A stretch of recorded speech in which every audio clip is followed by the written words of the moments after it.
you're about to see is a real-life story, taken from the files of the police racket and bunco squads, business protective associations, and similar sources all over the country. It is intended to expose the confidence game, the carefully worked-out frauds by which confidence men take more money each year from the American public than all the bank robbers and thugs with their violence. I call this case the Knockout. And in it, I'm going to take you behind the scenes and show you how carefully a confidence mob prepares and carries out its plans to separate a well-to-do victim from his money. Like other classic confidence games, this one was in effect a play, written, rehearsed, and staged expressly for the sucker, with starring roles for two men. First, meet Harvey Brewster, in confidence lingo, the Roper, and this is Clayton Carswell, called the Inside Man. Both must be competent actors able to play their parts with such conviction that not the slightest hint of suspicion is ever raised in their victim, called the Mark. But the Roper is the boy with the big job on his hands, for he arranges to meet the Mark and gain the confidence and trust that will lead the lamb blindly to slaughter. First, the right clothes, to fit the particular part the Roper is to play. In this case, the secretary to the president of a steamship line. But clothes don't make the crook any more than they do an honest man. The Roper must work in strict accordance with a rigid code of rules evolved from the experience of confidence men through the years. I don't have to tell you what to do, Harvey. You got a good grift sense. But on this job, there are some things I don't want you to do. Remember them, or you'll ruin the whole thing. Shoot. Sit down. First, once you've latched onto this Mark, don't let yourself get bored with him, no matter what kind of a square he turns out to be. Just remember that you're playing him for the 50 grand touch. That'll keep you interested. For 50 grand, I'd be bosom pal of King Tut's mummy. All right. Now be a good listener. Don't ever stop him when he's talking. Don't contradict him. If he lies and brags about himself, that's fine. He's warming up to you. You get it? Oh, I'm fascinated with everything he says. All right. And never talk politics. Nothing can break a beautiful friendship like talking politics. Switch him to women. Yeah, if you see he has an eye for him. And there's one thing more. Don't forget to stick with him. You let him out of your sight, you run the chance that he'll mention the proposition you're letting him in for to somebody who might queer the deal. Is that clear? Clear. Tell me, who am I playing for? Terry Turner. Terry Turner, the band leader? That's our boy. Brewster had a week to get ready for Terry Turner. He hired a dance musician to teach him all about the band business, to give him at least a nodding acquaintance with its instruments, to coach him in the dance man's jargon. A tedious job, but the smart Roper knows that a common interest is the most fertile ground in which to grow the bond of confidence, friendship, and trust. Now look, let's get going on some of the big names in the business. You know, the old-timers like Vic Spiderbeck and that crowd. Oh, old-timers. Well, you had Miff Mole on trombone, Don Murray on tenor, and Frankie Trombar, Whiteman's old hot man. Now, the thing to remember about him is that he used a C melody. C melody, get it? The only one, as far as I can remember. Then you had Adrian Rollini. He played bass sax and hot chimes, you know. Livy boom, boom, boom, great, swell, mellow Rooney. Then you had Joe Venuti on hot fiddle. Well, how's it going? Great, man. This cat really gets on. Look, why don't you do this? Tomorrow, bring me in the whole business on a sheet of paper. You know, names, instruments they played, bands they played with. You know what I mean. Okay, Pops. Have it for you first thing in the morning. I got the dope on Turner. He starts the layoff after work Saturday, heads for a vacation Sunday. Driving? Train.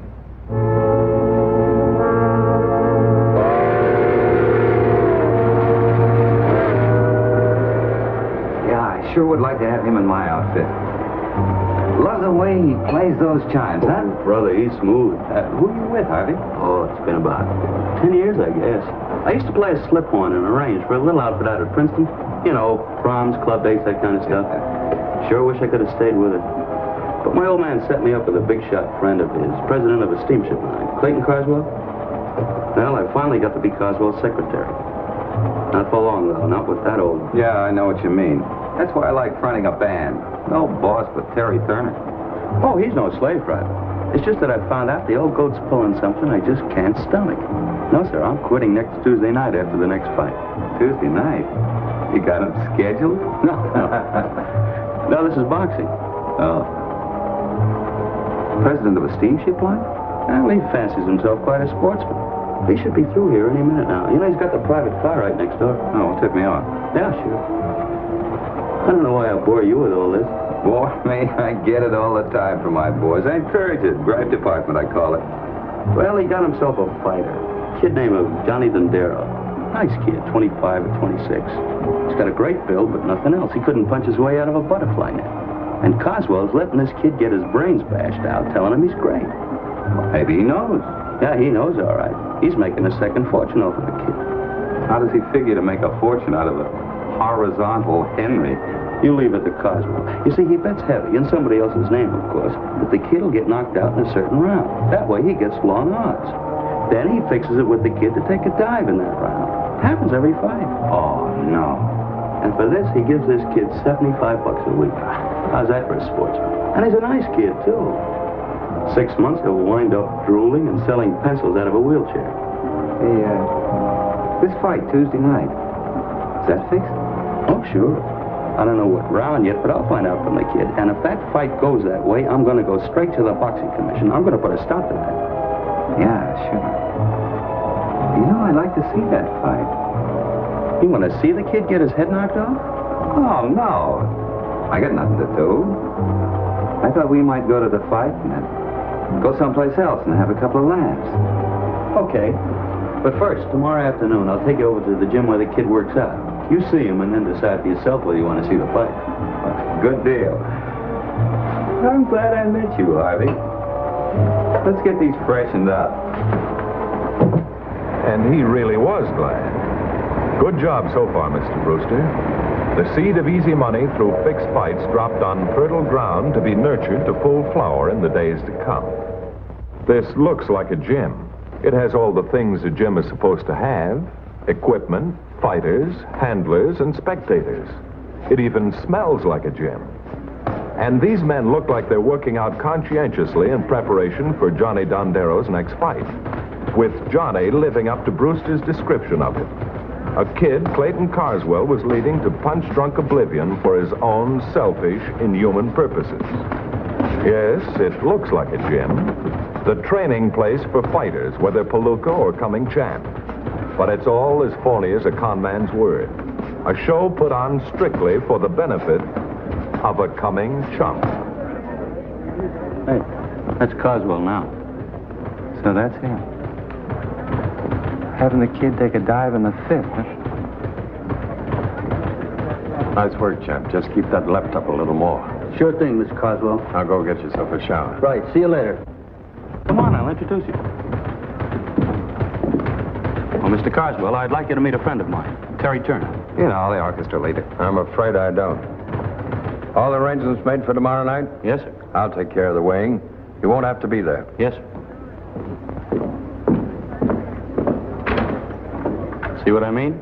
Real nice guy. Yeah, a real doll. Hey, Harvey, something's been bothering me. Yeah. Sure hope Coswell doesn't find out I'm onto his little gag. No, I mean, Coswell tells this kid that he's real champ material, and the kid believes it. Yet he loses every fight, the way you said. Oh, is he slug nutty already? Why should the kid... Why should the kid? I'll tell you why. Because Coswell's got the Indian sign on the poor boob. He keeps telling him that's the smart way to do Oh, it. no, that doesn't figure. Oh, it doesn't Harvey. figure, huh? Look, these fights, they're all practice fights, right? Yeah. And the kid's supposed to be real good, right? Yeah, that's right. Well, here's the pitch. Keep the kid's real power under wraps. You know, keep fighting him at smokers and keep it out of the papers. Then, one of these days, Coswell keeps telling him, he's going to use his influence to get him a real fight. A big one with the challenger. This time, the kid really opens up. He wins by a knockout. Big splash in all the newspapers. New light heavyweight sensation. You see, the kid figures he's going to get $1 million worth of publicity and a quick shot at the champ. But the old boy never lets him near the challenger. Right. Now, you still want to see the fight? Yeah, sure. You know what? I'm going to get me a little bet down. Oh, no, don't give me the hearts and flowers, Harvey. This is money in the bank, pal. All right, tell me. How's it going to hurt that kid if I get a little bet down? Well, it can't hurt him, I guess. Ah, this is for laughs, kid. Hey, that reminds me.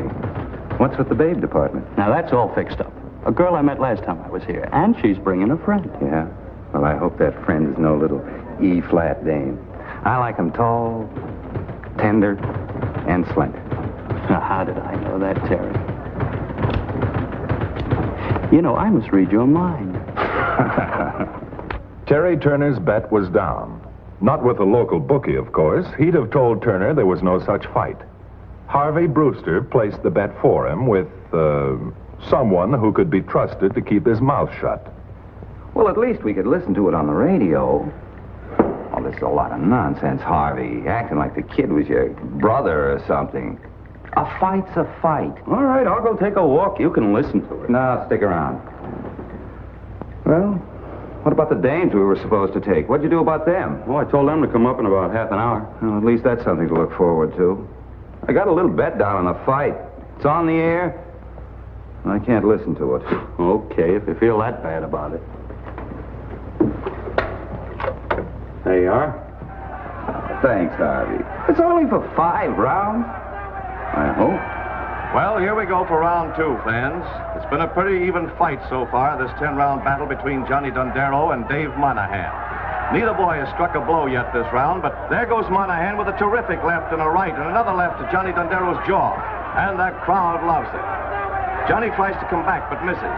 He's got power in those punches, that kid, but wow, Monahan lands another hard right on Johnny's jaw, and Johnny falls into a clinch. As I was saying, this Johnny Dondero's got a powerful punch, but he's wild. There he goes with another one, wide of its mark, and he catches 2 strong blows to the body from Dave Monahan. 3 more to the head and body from Monahan. Dondero covers up and goes into a clinch. Referee tears the boys apart, and uh-oh, Monahan again with a right and a left through the head of Johnny Dondero. Another hard right and a left by Monahan, but Dondero stays on his feet. Johnny's not much of a fighter, ladies and gentlemen, but I'll say this for him, he sure can take it. Another left by Monahan as the bell ends round 2 in this fight coming to you from the Veterans Memorial Stadium. Direct from Veterans Memorial Stadium. That's somewhat of an exaggeration, Mr. Fight Announcer. To be absolutely truthful, you should have said, coming to you from the next room. Recorded with sound effects and crowd noises, especially for this occasion. And there's the bell for round number 5, ladies and gentlemen. The boys stand in the center of the ring trading punches. Monahan getting the better of the exchange as usual. If I may venture an opinion here, fans, I'd say that Monahan has given up hope of knocking out Dondero in this fight, even though there are 5 more rounds to go. But you can't say Monahan stopped trying. No, sir. Wait. Dondero's down. The punch came so fast I hardly saw it. But Monahan caught Johnny off guard. 5, 6, 7, 8, 9, and Monahan's the winner! How do you like that? Round number 5. Boy, oh boy, can you call him. You know what odds I got?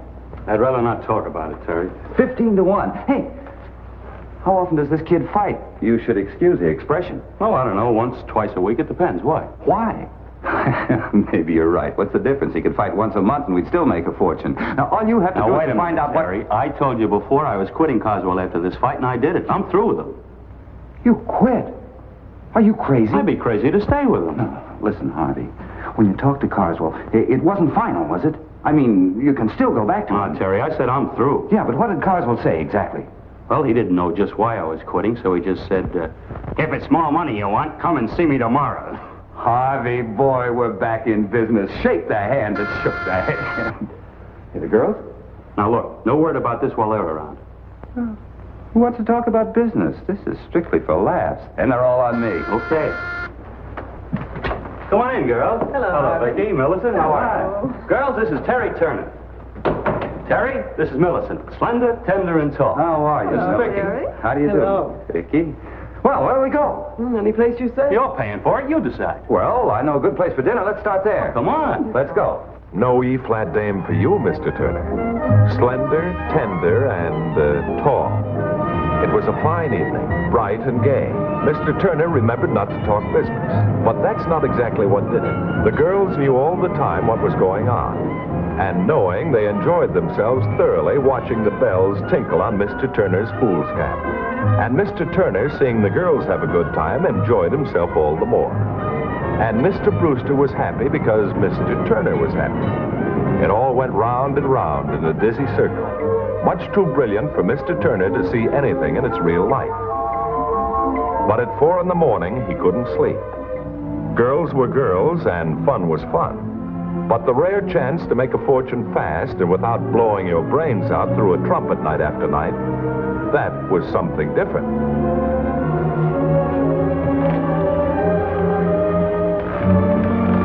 Harvey. Hey, Harvey. You're going back with Carswell, aren't you? Oh, for crying out loud, Terry, it's 4 o'clock. Look, do we have to talk about it now? Come on, turn off the light, will you? Honest, Harvey, I don't see for the life of me how you can pass up a good thing like this. All right, so you shut your eyes a little to the ethics. Get with it, man. Look, Terry, I've got to get some sleep. I'll tell you what I'll do. I'll stay with him for one more fight, all right? Now can I go back to sleep? Okay. Now I'll get one big bet down. All the money I can raise. You think you can find me a taker? Well, I'd have to spread it around. How much? 50,000. Oh, no, Terry. I was going to build my folks a home for 50 grand. I'll get my hands on that dough. Brother, they'll have a home for 150 grand. I'll hop up to Chicago, get the money, and be back as soon as I can. Only we're not going to listen to this fight on the radio. This is one fight we're going to see.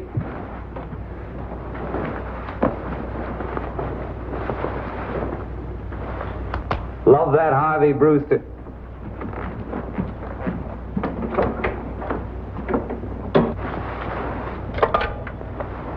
$4.12, please.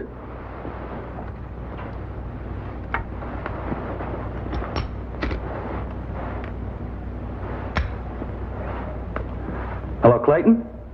Yeah, I know what time it is. Will you listen? The sucker just went back home to get 50 grand. Yeah, that's right. But look, he doesn't want to listen to this one on the radio. He wants to see it. Now, can you set him up for the whole treatment? Oh, that's great. Fine. Okay, sweetheart, sleep fast. You couldn't blame Terry Turner for thinking it was the real thing. The place was packed with anybody Clayton Carswell and Brewster and their confederates could pick up. Want to see a free fight, mister? That's all it took to fill the house. Yes, quite a show for a complete phony, but worth it. The hot lights were shining on $50,000 worth of loot. Terry Turner watched this fight differently than he had ever watched a fight before. No yelling for his boy to win. It was in the bag. Johnny Dondero was taking his dive, this time in the 8th.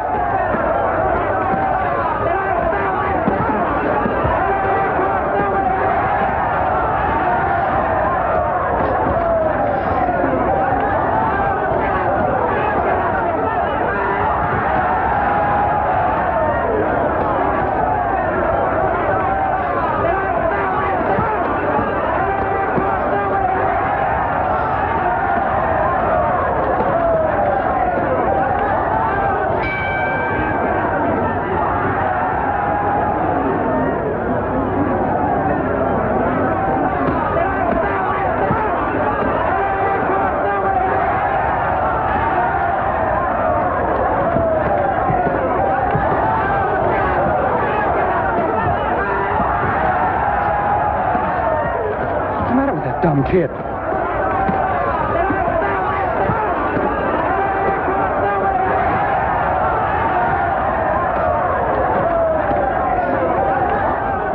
Hold on, Johnny. Hold on!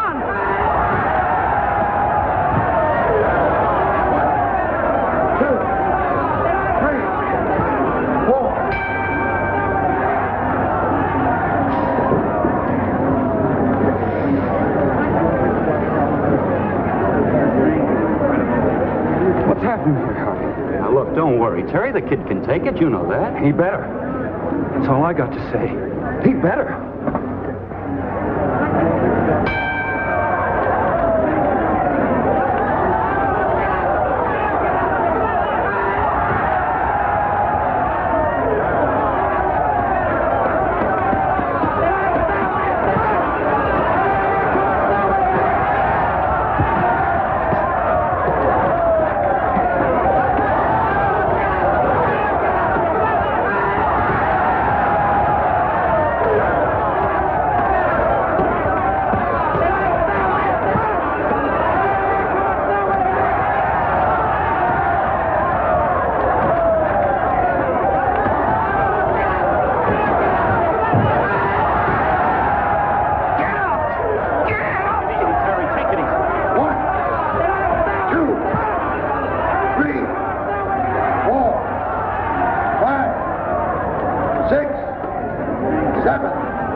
What happened? I don't know, Terry. Something must have gone wrong. Are you sure you didn't make a mistake?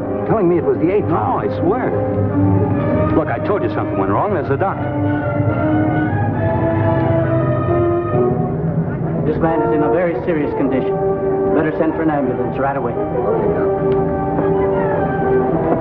Where's Carswell? I'll kill him. Now, wait a minute, Terry. It's not his fault. He lost money on the fight, too. Not what I lost. Every cent I'd saved, the house I was going to build. I know, Terry. It's tough. But what's the point in seeing Carswell about it? What's the point? If it hadn't been for him and his dirty tricks, I'd never been mixed up in this. I'm worth the boxing commission. Now, wait a minute, Terry. You go to the boxing commission, you're going to get me in a jam, too. Now, look, let's do it this way. You go on up to the hotel room. I'll bring Carswell over, and, well, he's a pretty smart cookie. Maybe he'll think of something. Now, come on. This is an outrage. The idea of you telling me that I'd be mixed up in a crooked fight. A fine example of a sportsman I'd be doing a thing like that. And you, how could you think up such a lie? Telling this man a fantastic story that could only come from a sick mind. You're through, Brewster. And that won't be the end of it. Wait a minute, you. If you think I'm falling for a phony line like that, you're crazy. I'm going to the boxing commission the first thing in the morning.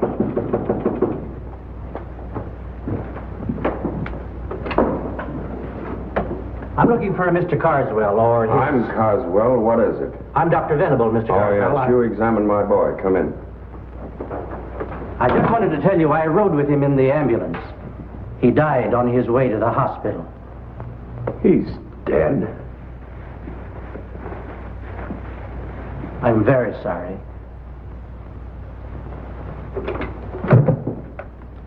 The boy's dead.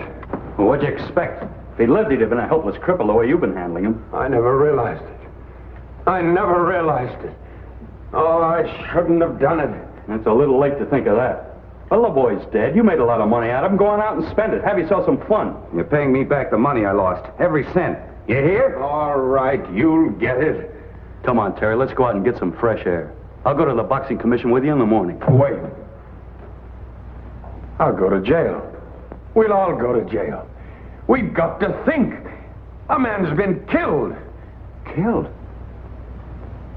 That's right. That's manslaughter. Yeah, I'm getting out of here. You can do what you want. I had no part of this.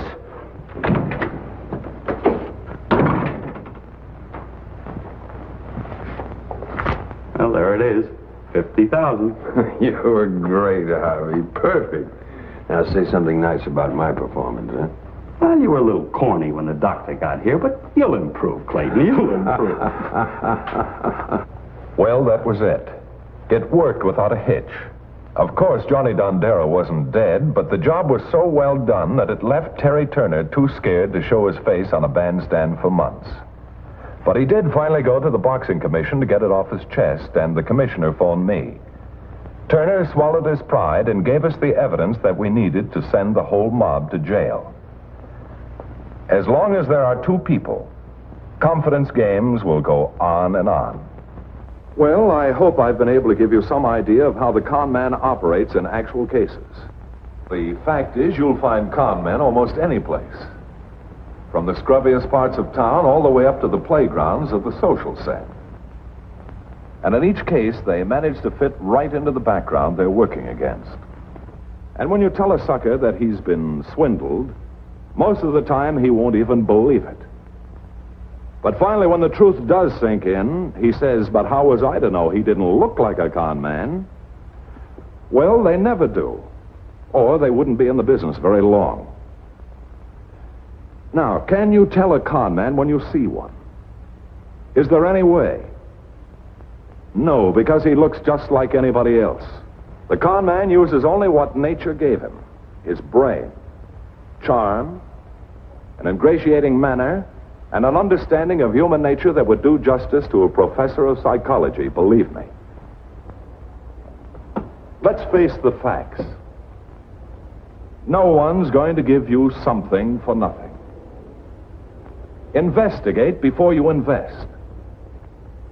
Don't be a sucker for these criminals who are so confident they can fool anyone, even you. See Racket Squad next week, same time, same station.